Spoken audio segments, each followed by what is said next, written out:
সুষ্ঠু নির্বাচনের জন্য কতগুলো মৌলিক সংস্কার অবশ্যই করতে হবে। বর্তমান অবস্থায় সুষ্ঠু নির্বাচন সম্ভব নয়। জামায়াতে ইসলামী আসন্ন জাতীয় সংসদ নির্বাচনকে ঘিরে দেশের রাজনীতিতে আবারও অনিশ্চয়তার ঘনঘটা।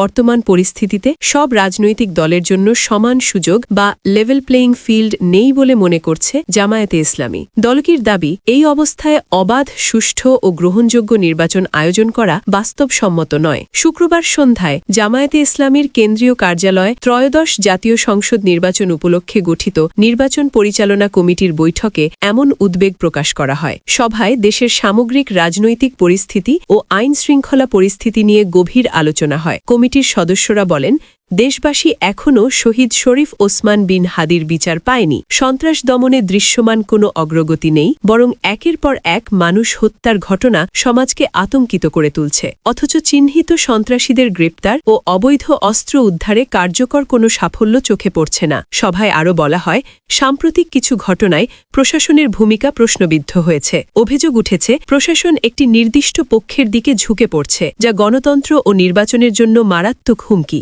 এই প্রবণতা বন্ধ না হলে সুষ্ঠু নির্বাচন কেবলই কাগজেই সীমাবদ্ধ থাকবে। নির্বাচন পরিচালনা কমিটির সভাপতি মাওলানা ATM মাসুম উদ্বোধনী বক্তব্যে বলেন, অবাধ ও গ্রহণযোগ্য নির্বাচন নিশ্চিত করতে হলে আগে জনগণের নিরাপত্তা ও আস্থার পরিবেশ ফিরিয়ে আনতে হবে। সভায় নির্বাচন পরিচালনার কার্যক্রম আরও গতিশীল করতে নতুন উপকমিটি গঠন, দায়িত্ব বন্টন এবং কমিটি শক্তিশালী করার সিদ্ধান্ত নেওয়া হয়। সব মিলিয়ে জামায়াতের স্পষ্ট বার্তা, জনগণের ভোটাধিকার নিশ্চিত করতে হলে আগে মাঠ সমান করতে হবে, নইলে সুষ্ঠু নির্বাচন কেবলই এক অধরা স্বপ্ন হয়ে থাকবে।